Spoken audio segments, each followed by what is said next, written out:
And very soon, we are into the Industry 5.0. And you will see this preamble. We started our society that the coexistence with nature. You can see here the hunter-gatherer society. That means women only do the hunting and then they did the life. And then you can see the society 2.0, which is the agriculture society, and then society 3.0, where the industrial revolution started. And with respect to this society 3.0, that time when the industry came up, then slowly people thought that can we go to some kind of automation? And slowly we went to society 3.0, society 4.0, and society 5.0. And if you all know that industry 4.0, there we are talking about the robotics, that the machine will do the job for us.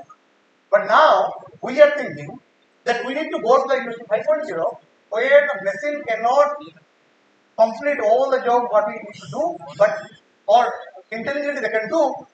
Instead, we need to bring the human intelligence. That's why it's a machine-human collaboration. So this is where we are moving forward. So coming to all these big things, before coming to all these big things, I would like to ask you, when I'm showing you this picture, of course, you will tell that this is a very beautiful picture. But the first question comes, who is telling you this is a beautiful picture? Let's say you are listening to my talk, you are able to understand whatever I'm speaking, but the question is, who is helping you to understand all this interesting mechanism, whatever is happening around you? So this is a very big question in the science today. Just imagine, tomorrow morning when you get up from the bed, you will see the beautiful world around you. Just imagine the next day when you wake up from your bed, you will see all the dark and white. Nothing more than that or nothing less than that. How will you feel? You will feel, oh, maybe something bad happened to my brain or something happened to me. But if you look at the physics, so when we see something or when we hear something, what happens? Let's say when I see that this is due to flower, how I can tell this is due to flower? Because when the rays of light is coming from the flower, coming to my eye, because my eye only gets this rays of light, and then it passes through different layers of processing unit, and then finally I see, oh, this flower is beautiful. So this is the job of eye, brain, and the intermediate layers. But the big question is, do we understand what is the processing mechanism? Because when we talk about the artificial intelligence, you know, 20 years back, when somebody knew ANN, artificial neural network, we used to believe that he is the guy of or he is the man of expert in AI, right? But in today's world, that ANN is already in the museum, right? So one of the biggest example of this AI, I can tell, the washing machine. Let's say when the washing machine came to the picture, we really, oh, see, this washing machine can do this job, what the human they can do, right? But today, with the advancement of this neural network, I can say, we have DNN, which is your deep neural network, which is giving us all the opportunity to create the application for different kind of things, right?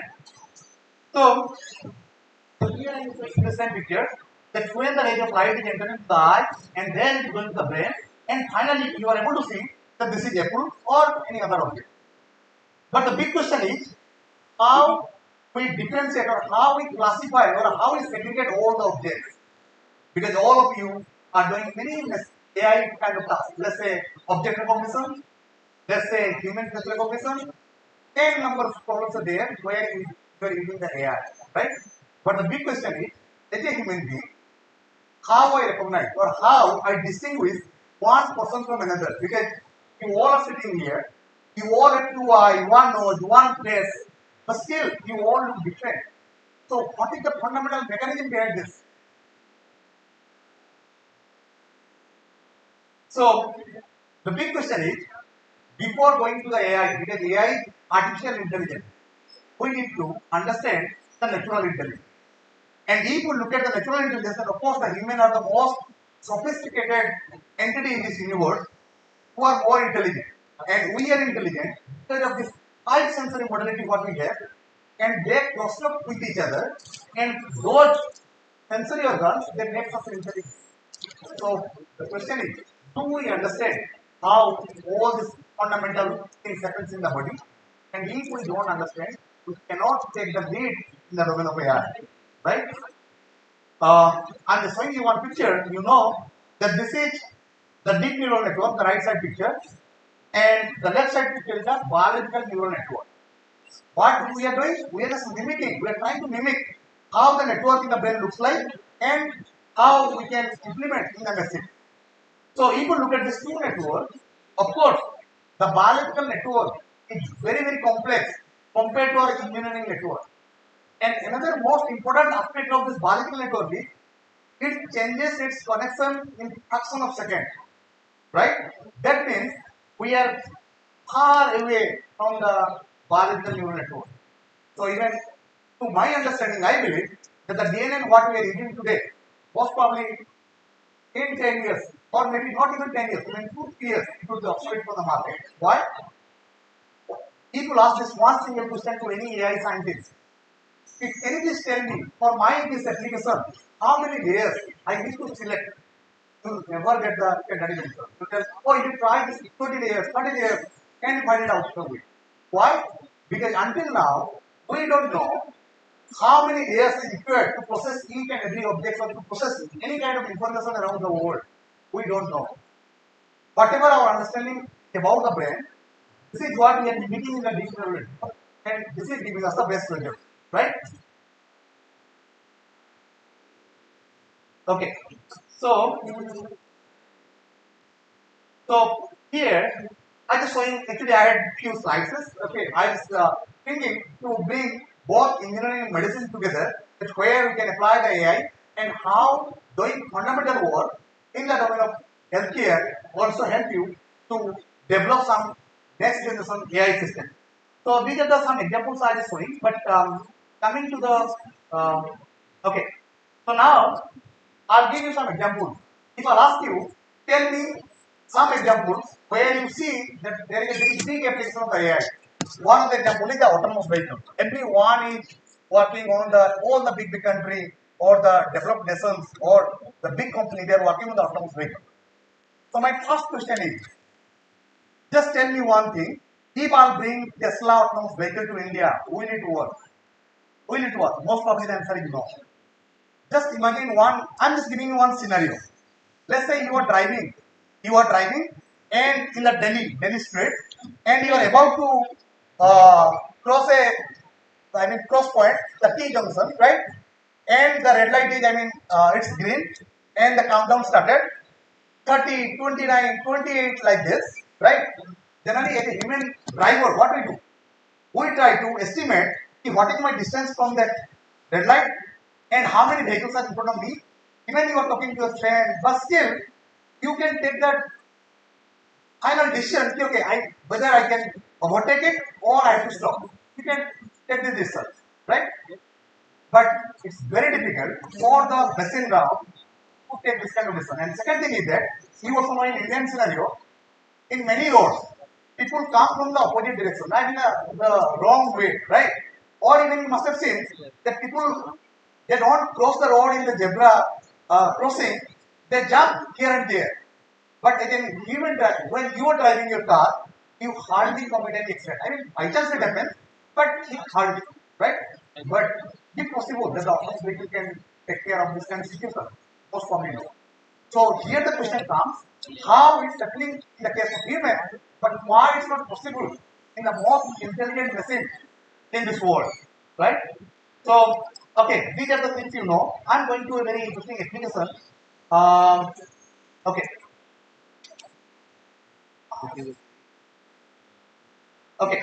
So here, I'll ask you this question: who is intelligent? So this left side is Cherry, 2 years old baby, and the right is Sophia, the most sophisticated robot in this world. People ask you who is intelligent. What would be your answer? Of course, you will tell yes, because if I'm asking you, then only you tell that Cherry, right? 2 years old baby. So this is the crux of the intelligence. So here I'm coming to this point. So okay, let me show you this one video, then you can understand. जैसे पहले कर रहा था वैसे करना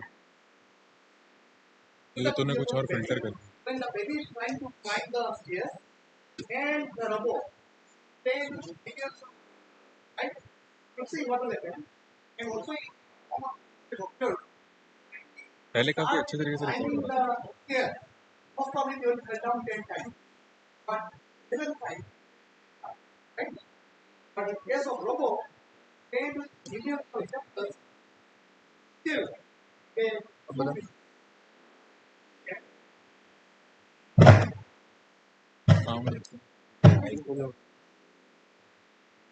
jeep से आ रही है स्क्रीन में।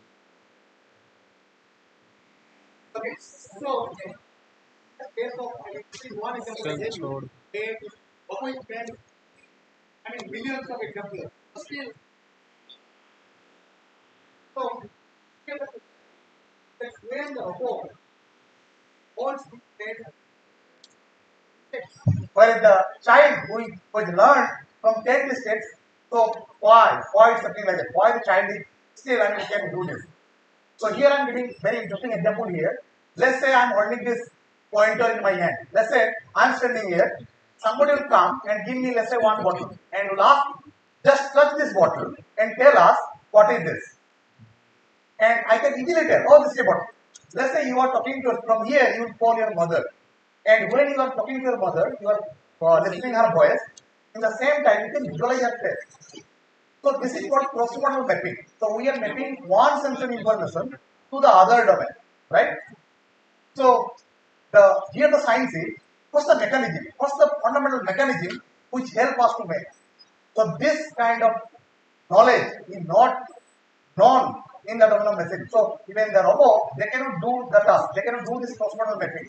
But we humans are very good in all this cross-modal mapping, right? So that's why it's very important to understand all this fundamental mechanism. And that's why I'm bringing this picture, rewriting, reformatting. So one terminology I'm introducing to you, which is very relevant, not only the medical science or the biology, but also for the engineering. So it is possible. Let's say, as I told you, the concept of artificial intelligence or this deep neural network, all the concept comes from the brain. So the question is, do we understand how plastic the brain is, right? So in order to understand this thing, you know that I told you that these 5 sensory modality are the most important one which makes us intelligent, and the way they cross talk with each other that help us to behave in the intelligent way, right? So how we can understand the limit of plasticity? So if somebody is born, let's say if somebody is born with some kind of deficit, let's say I am born with some kind of disability, let's say I am not able to hear since birth, then what will happen to my auditory cortex? If I am born with visual impairment, what will happen to the visual cortex? And just imagine, if I'll restore, this is what I'm talking about, and let's say, if I'll restore sight to somebody who is born blind, then what will happen to the visual cortex? So, the biology is very interesting. The biology, they don't sit idle. So, if I'm born with blindness, it does not mean that the visual cortex, this area which is responsible for the vision, it's lying idle. Maybe this is being used for some other things.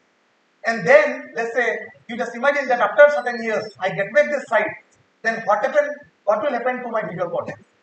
And this is called the domain of, this is called the brain plasticity. That how much the brain is plastic. So why this is important? This is of course important in the domain of healthcare or in healthcare or the brain science, because you know that many people, they are suffering with the let's say spinal cord injury, they are completely paralyzed. Let's say when I'm lifting my right hand, this motor cortex is doing this job. And just imagine that this cortex is not doing the job, I am not able to move my hand, right? Then is it possible that I can map the function of my right hand to other part of my brain which can do this job and I can regain my disability? And this is not only important here, also in the machine domain, if I want to create a intelligent device, can I make it more adaptive in nature? Can it change its learning way depending on the kind of scenario it is facing or the problem it is facing? So that's why this is a very, very important question to address in the domain of, at the interface of natural intelligence and artificial intelligence. That's why in my lab at IGDTUW, we work on 3 different kinds of brain. We try to understand how a child after the birth, they learn different ability. And second is, if somebody is having some disability, what is happening to their brain? And third is, if we consider ourselves as a normal, how our brain works. So if you look at these 3 kinds of brain, most probably you can answer some of the questions and which you are trying to do. So here, this is the question I am asking you. The multimodal information linkage. This is one of the very important problem of the domain of artificial intelligence. That what is the nature of cross-modal mapping? Can we understand this kind of problem? And so here, due to shortage of time, I am not presenting all the things. But one of the projects I work on the restoring sight to the blind. We have restored sight to more than 700 blinds in India. And when they start seeing this world, we try to understand how the brain reorganizes and how this cross-modal mapping develops, right? Just like here, I'm asking this question, that when the child is holding this mobile phone, how do we predict the visual appearance of an object based on how it feels to touch? Is this mapping innate or does it need to be learned? So those who are interested in AI, I'm introducing two terminology. Please, just look at this terminology, innate and learned. Innate means which are the ability we are born with and which are the ability we develop through our experience. Because when I want to create an autonomous machine, I need to figure it out which are the knowledge I'll give to my machine and which are the knowledge the machine will learn by its experience. That's why nature nurture is a very big debate around the world, right? Uh, so for this question, let's say what is happening? The child is holding a mobile phone, and if I'll replace the touch of, when I'm holding something, that this is my touch sensor, right? And when I'm looking, these are my visual sensor. Let's say I'm getting some features like visual to VN, and through touch, I'm getting some haptic features from exterior to AGN. So in a natural way, how it's happening? That the brain actually, when I'm holding it, it will replace by some sensor, you will get some kind of continuous signal, right? This is called a time series signal. So likewise, you will get the visual signal. If I'll replace with some visual sensor, also I'll get some kind of visual signal. So somehow the brain is establishing a map between these two things. It is mapping from hand features to the visual features to establish the cross-modal mapping. So this study, first time, that how this cross-modal mapping evolved.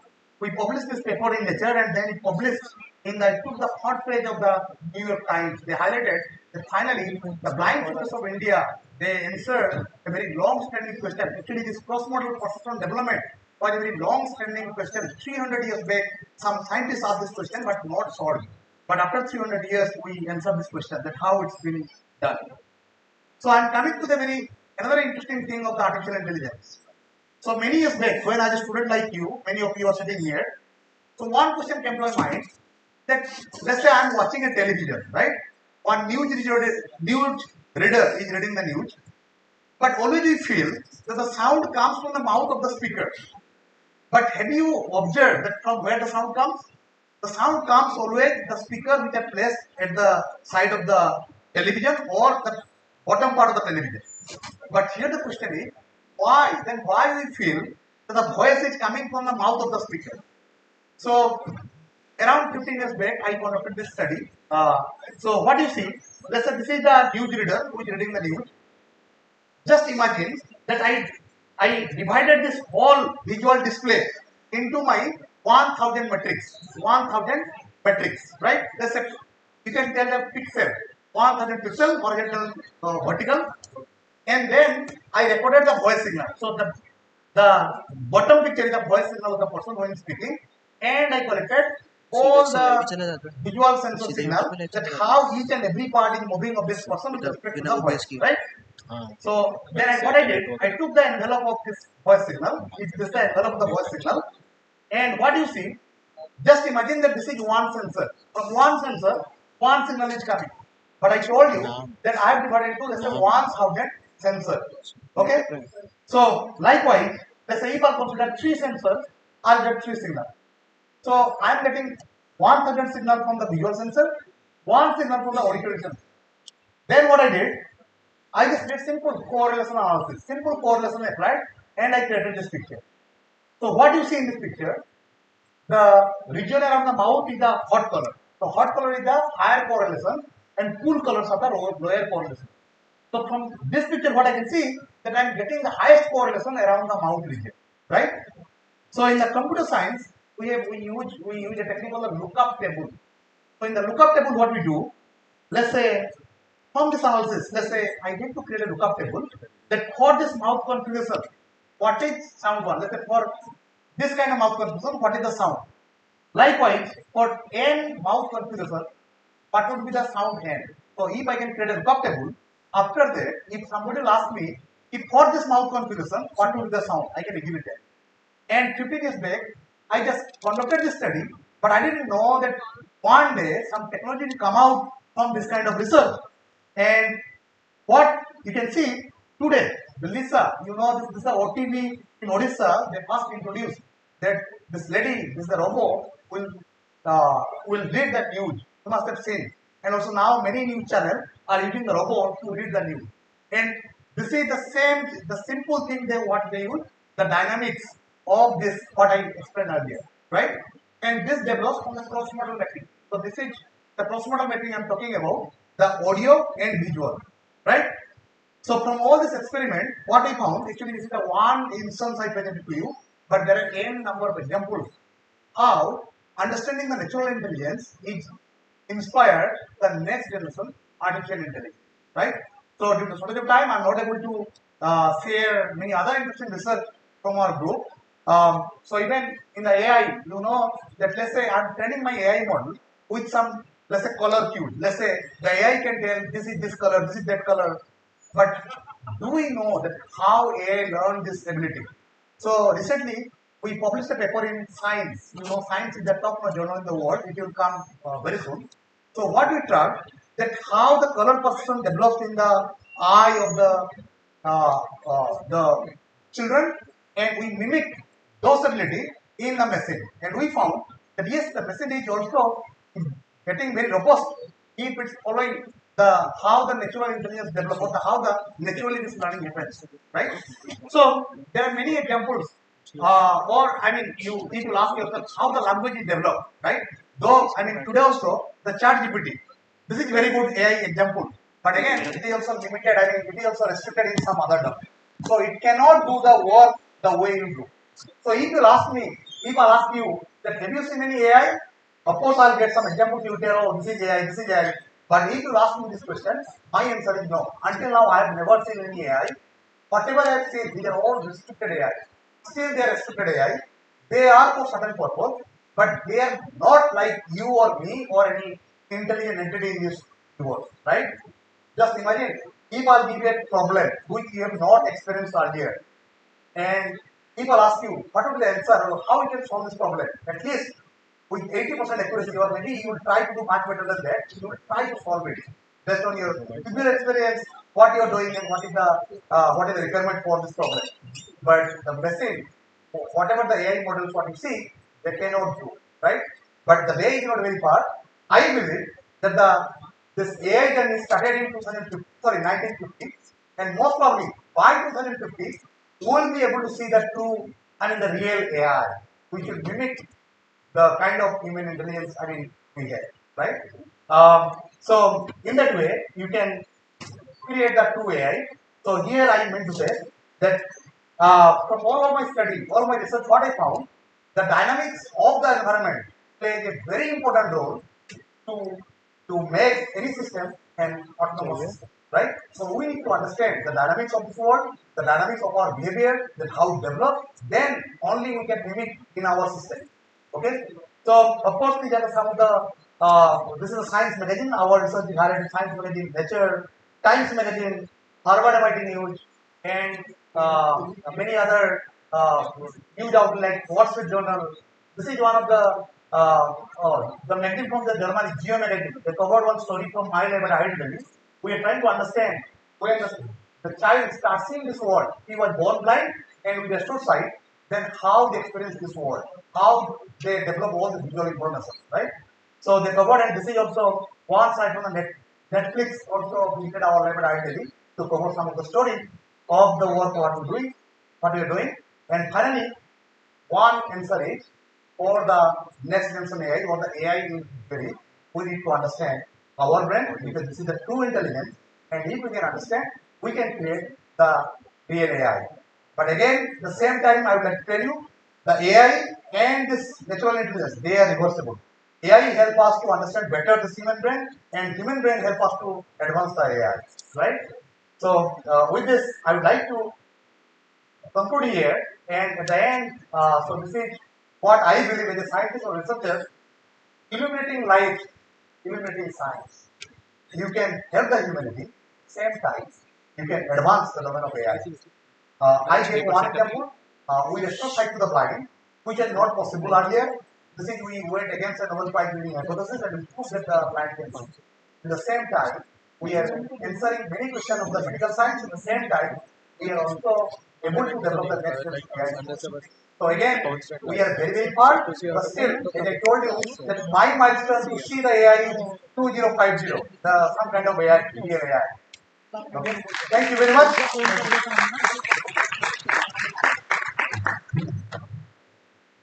Thank you so much, sir, for enlightening us. I thank you on behalf of this August gathering for your esteemed presence.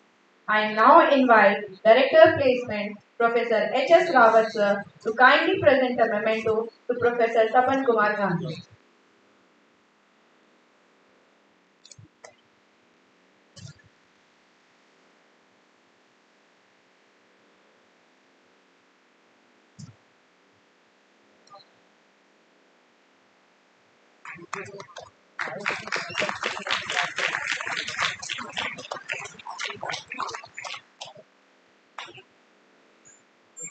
Thank you, sir, for doing the honors. I, Sabha Khanam, invite Miss Ananya Sagwan. Ms. Sagwan is a computer science scholar at UC Berkeley.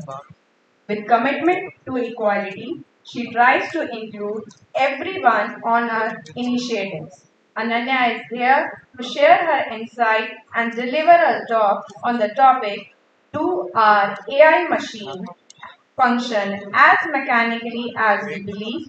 Exploring implicit bias in AI. So I welcome Ms. Ananya Sagwan to the stage.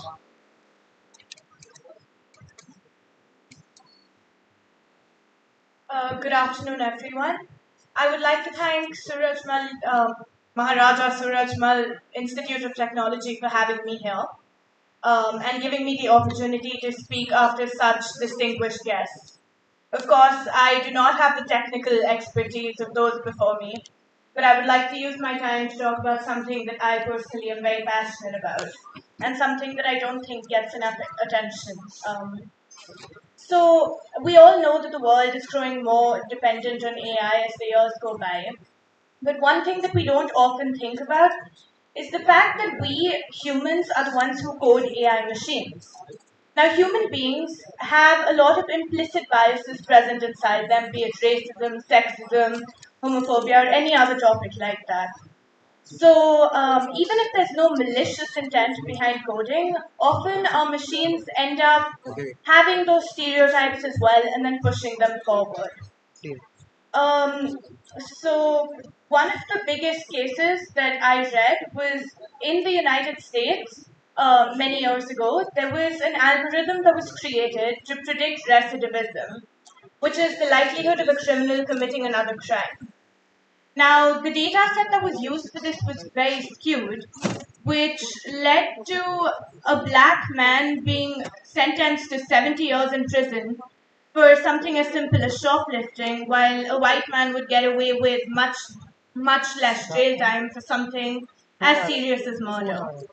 Less serious consequences of the same are things like Apple's iPhone sometimes being unable to distinguish between two Asian people, or the very infamous case of Google Photos sometimes mistakenly identifying black people as gorillas.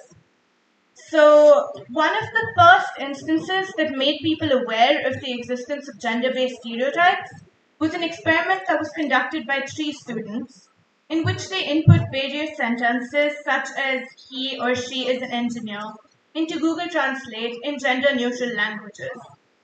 Due to this, when translated into English, Google Translate would have to complete the gender itself.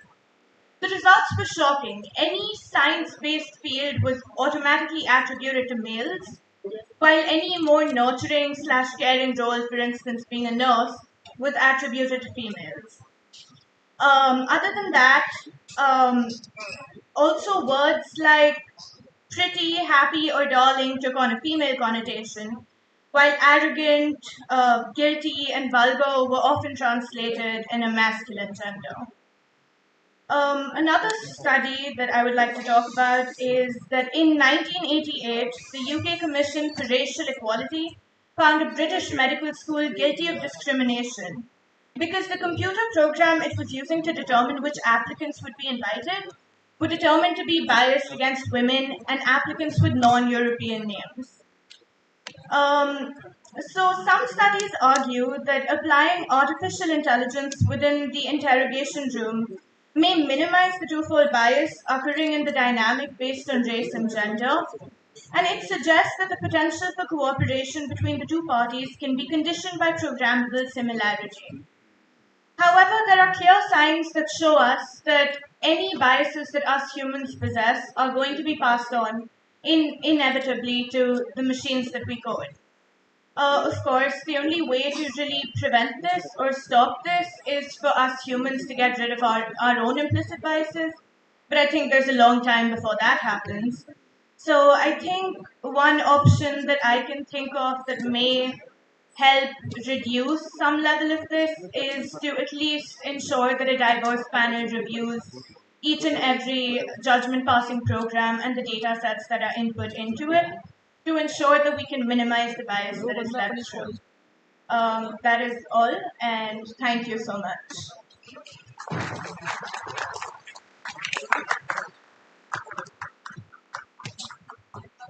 Thank you, Ananya. I'm sure crowd must have gained knowledge from your insights. Now I request Director MSIT Professor Dr. Archana Balia to please come forward and honor Ananya with a certificate.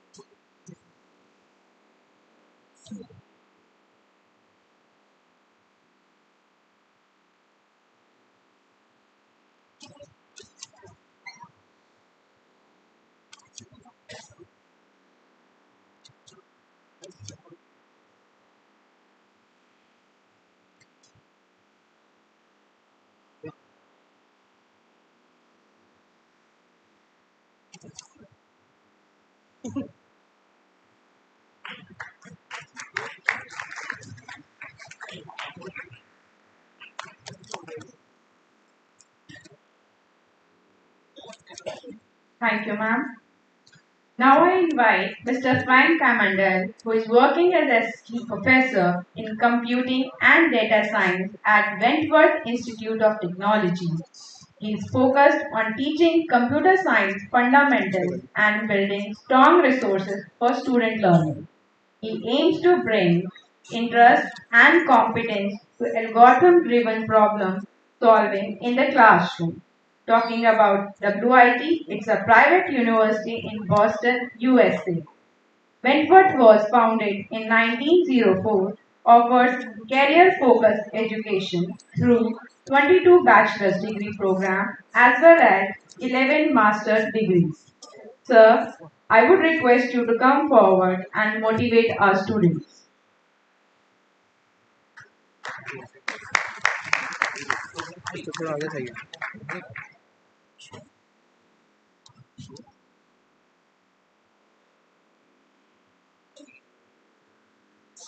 Good afternoon. I was given the prompt student interaction for this talk, which is a pretty broad prompt overall.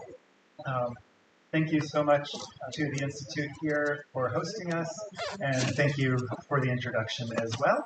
I'm going to start out talking a little bit more about the modern state of Wentworth. Wentworth Institute was founded in 1904, which is 120 years ago. We didn't have a computer science program at that point, but we have certainly developed one more recently as the world has had that as an opportunity. About 5 years ago, 6 years ago, we started discussing master's degree programs. Wentworth Institute previously only offered bachelor's degrees. And most of the faculty had at least some experience in one of the areas of artificial intelligence that we've already talked about today. We had some people with big data backgrounds, some people with knowledge representation backgrounds. Somebody worked in embedded AI, working on physical systems. And we said, we have enough expertise here and enough interest from our students that we should offer master's programs. And we developed a master's program specifically focused on computer science applications. We developed a master's program as well in cybersecurity and a master's program in data science all in the last several years. And these new programs mostly have students who are coming directly from bachelor's programs. But we've also had a few students who have worked in the industry and they've realized they had enough experience to get by with the job that they currently had, but they have seen, like all of us are seeing, that the world is changing rather drastically from these AI advances. And they are now back in school learning some more applications, some new knowledge that they know will be helpful in their field. And some of these students especially are very strong students because they understand exactly what applications they're coming for. They understand why they're back at university, and they can more rigorously apply themselves instead of just having a professor say, trust me, this will be useful sometime in the future for some reason. They actually have worked already, and they can look at our advances and say, I was doing this job that an artificial application can do. I can contribute something more meaningful than something that a generative model could build for us. So Wentworth has been offering for, I think this is our fourth year, is about to graduate for applied computer science master's students. And so far, I've had the pleasure of being the thesis advisor for several students. We provide, like I suggested, a concentration in artificial intelligence.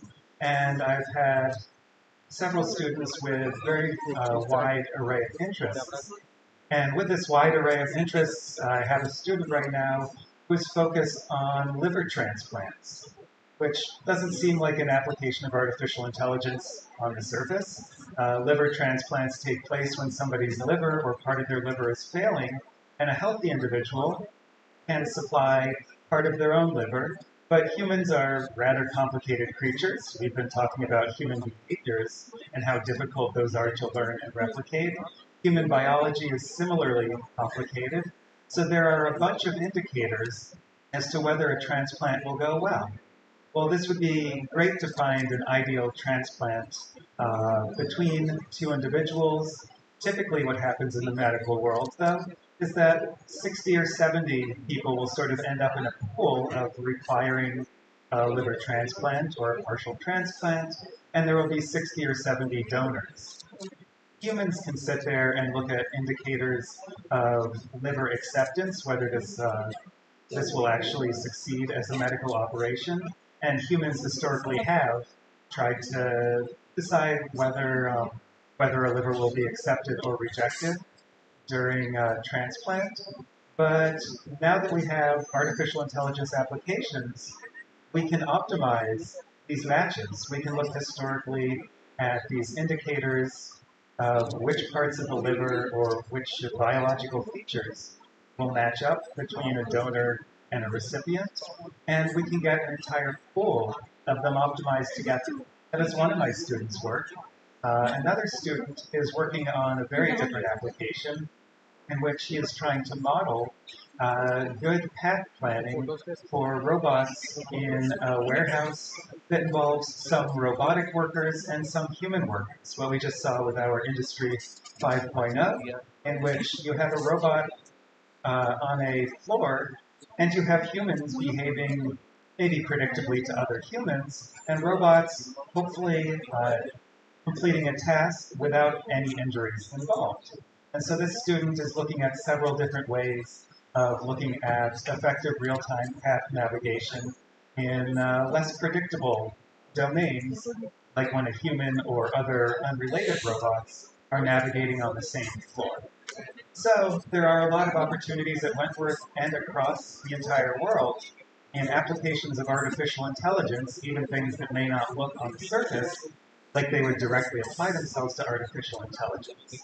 And what's great about that is all of you are poised here at just the right time to find these applications, these use cases, these ideas that you can bring back from your personal lives, from your personal experiences, and you can apply artificial intelligence to these different categories of life.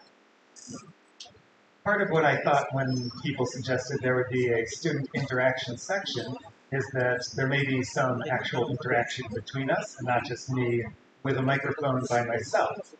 I would love if students, especially students behind the first two rows, had any particular questions or thoughts on the future of artificial intelligence, questions about Wentworth more specifically, or about continued degree programs. If anyone would care to ask some questions, I'd be happy to provide some answers. There's a microphone just up here, if someone may transport that around. I'm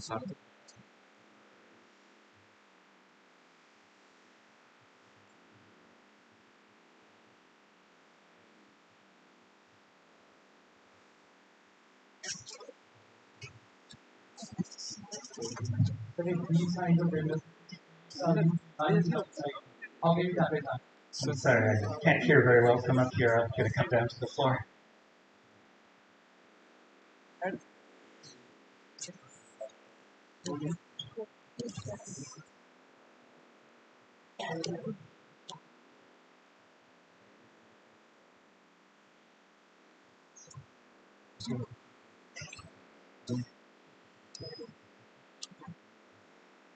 So we had a question about looking at inequality that artificial intelligence is creating in our worker pool, how some people are being replaced, I think, while some other people have way more opportunities.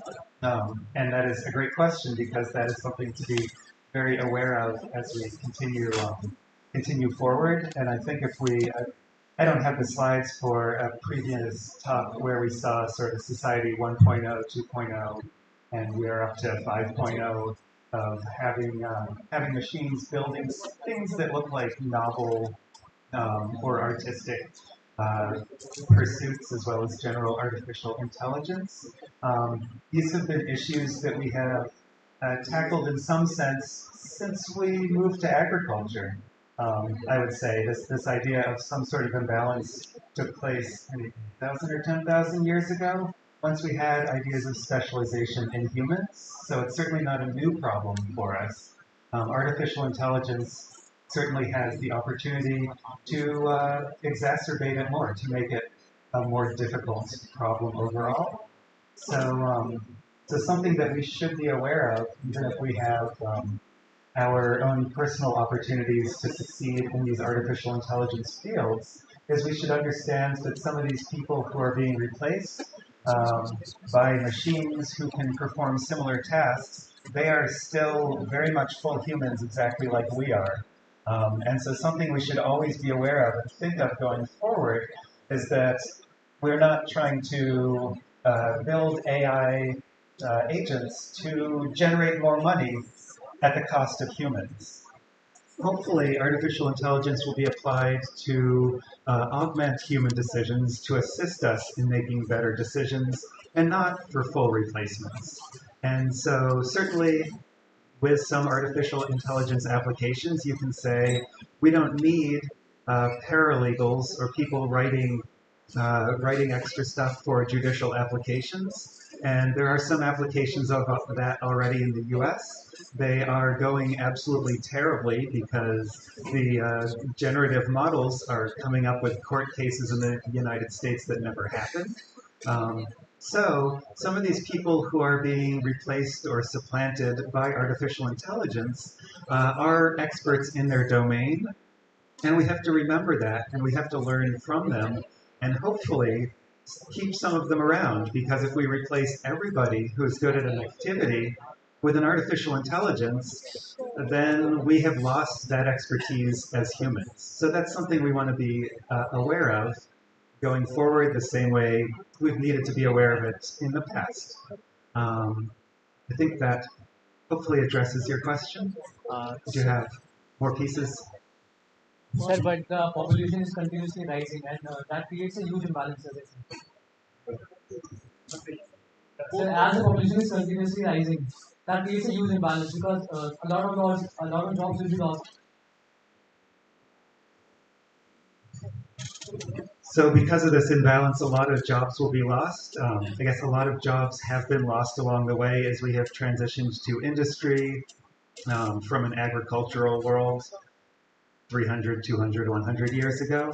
A lot of jobs have been lost as we transferred to our production lines as computers started being built.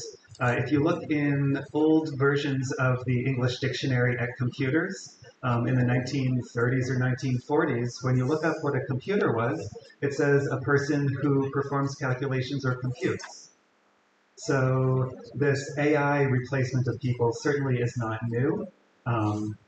AI is going to replace, like we talked about a bit earlier, sort of a different group of workers than it has previously. There are more white-collar workers who are performing decision-based tasks that hopefully artificial intelligence will let us perform better.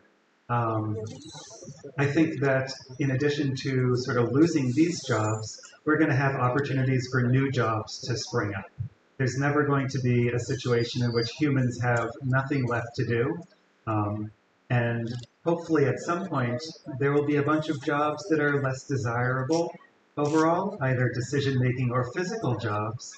And hopefully in that wonderful distant future, humans will have options to pursue jobs that may be in a more physical domain or a decision-based domain, or we may have opportunities to do other important parts of life like creation of art and building our own communities.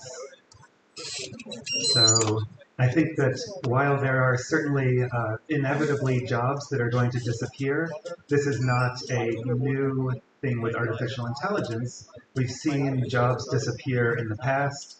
There's, at least in English, there are entire pages and pages of former professions that are fun trivia facts, but useless now because nobody is a professional barrel maker anymore. Nobody spends their lives tanning hides on the streets of London anymore.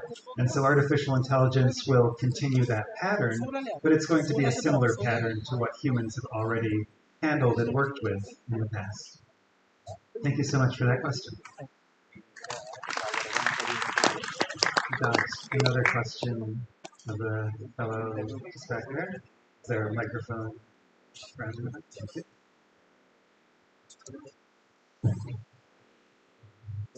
Hello, sir. Am I audible? So, with the recent ongoing conflicts in the world, like the Israel-Palestine conflict, and the Houthis striking down any ship that comes out to the sea, I want to ask, how is AI helping in solving this problem? Let me collect my thoughts for just a moment. There's a lot of question in that question. And so one more point. How is AI helpful in solving security problems across the globe?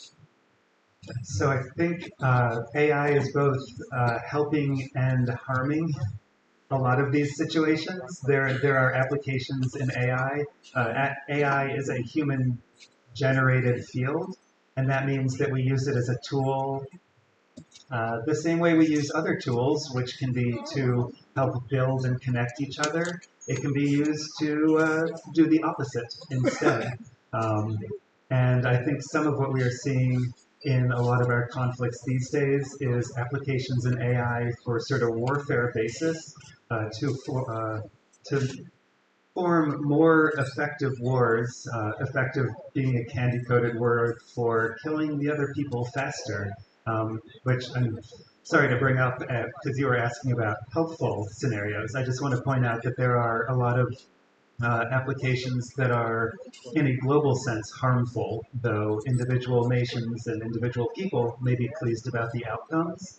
On the flip side, artificial intelligence can be helpful with a lot of conflicts because it can build policy, it can build agricultural power. It can allow for extra resources in a lot of scenarios where we may have conflict otherwise.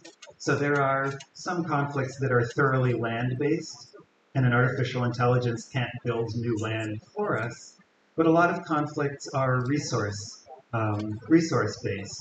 And if we have even a better climate model that artificial intelligence might be able to build to understand how our food production can be increased, or how any sort of resource, energy consumption, energy distribution can be increased.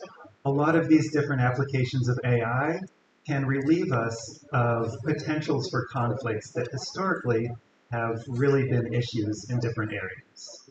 So there are a lot of possibilities.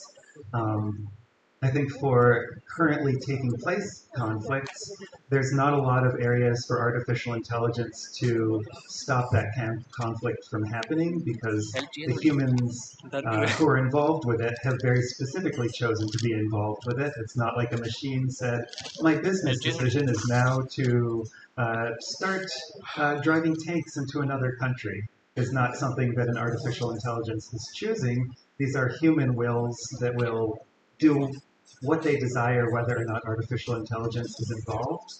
But artificial intelligence has a lot of these very, very valuable impacts that hopefully are going to reduce some of people's frustrations, strifes, and issues with each other. Thank you.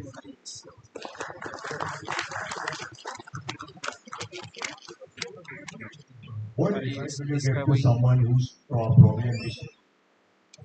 What advice would you give someone who's probably ambitious to pursue a career in artificial intelligence and wants to excel at it at the same time? Advice for someone who's ambitious and wants to excel. I would say that there are a bunch of the subfields of artificial intelligence that are quite exciting at this point, and even some of the older fields. We saw in some of the previous presentations that a lot of the sort of older fields from the 80s, 90s, even early 2000s are not seeing a lot of active development. But even in the last year or two, a lot of those older subfields of artificial intelligence are coming back into play, because some of our newer models, our large language models, are very good at writing things that sound like humans wrote them, but they are not very good at some of the classical tasks like reasoning or planning. So people are starting to build hybrid models now, where they have a generative model attached to a more classical model. So what I would suggest from this is that certainly you should pick one of the newer categories or several of the newer categories to pursue overall. And you should sort of understand the roots, the earlier parts of artificial intelligence in terms of your studies, in terms of ambitions, and how you may succeed better in an artificial intelligence field or literally anywhere else. Talk to a lot of other people is a very, very general piece of advice. Connect with other people who may be interested in the same things. Ask questions to show that you're interested. Come up with things on your own. Answer some of your own questions and share the results. And those activities should lead to more success in your life. Thank you.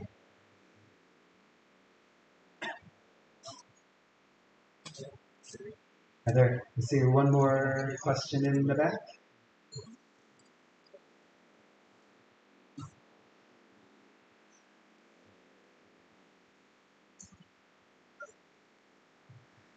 Sir, my name is Pinaki Mishra. Pinaki Mishra, sir. I am telling about animals has less intelligence than human beings. Why perceptual thinking is no? Your question is, do I think, or why do animals have less intelligence? Yes, sir. I think that the terminology or the sort of the binary idea of intelligent or not intelligent might be misleading, is why a lot of people would say that humans are intelligent and other animals are not intelligent. Similarly, with a lot of sort of standardized exams that I'm sure we've all had to take, you might take one and get low marks, and someone will say, then you're not intelligent if you saw low marks. So a lot of this idea of intelligent or not, we want to split into different categories. I can say that, for example, a chicken is going to be a very, very bad chess player, is one form of intelligence. Whereas a human is pretty good at chess. Some humans are pretty good at chess, and our modern AI systems are incredibly good at winning chess games. But for different types of intelligence, certainly a specialized system like a chess-playing agent is going to be terrible at other activities that we might deem as intelligent. For example, if you put a chess-playing machine and a chicken in a house and you light it on fire, hopefully no one else is in the house at the time, but if you light this house on fire, I would say the intelligent thing to do at that point is to leave. And almost certainly that chicken is going to get out of there, and that poor machine is going to sit there performing as many chess calculations as it needs to, but I would say not performing anything at intelligent choices at that time. So I think that depending on the particular type of intelligence we might measure, there are some animals that are quite close to humans overall in terms of those types of intelligence. A lot of our intelligent choices and our abilities to plan ahead that we pride ourselves on as humans, other animals exhibit less of that. But overall, I would say that the animals show a lot of types of intelligence. Humans, I think you can say, show more categories of intelligence, but at least in my personal experience, trying to classify something as intelligent or not intelligent doesn't often come from a place of curiosity, but it comes more from a place of trying to belittle something that's less intelligent overall. It's my personal experience with that. Thank you for your question. I don't know how we're running on time. How are we doing time-wise?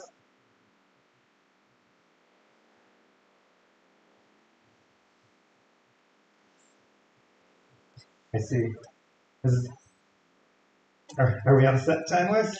Well, I saw, if you have more questions, you can certainly find me later in the day. I'd be happy to talk plenty more about artificial intelligence. Thank you so much for your time.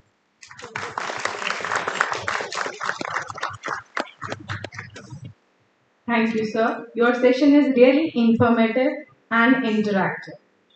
Since Mr. Frank will be here with us for a valedictory session that will be held tomorrow, therefore, we will felicitate him tomorrow. I request Srimati Isha Jagarji to please come forward and present a memento to Ms. Ananya Sarwan. Memento, ma'am.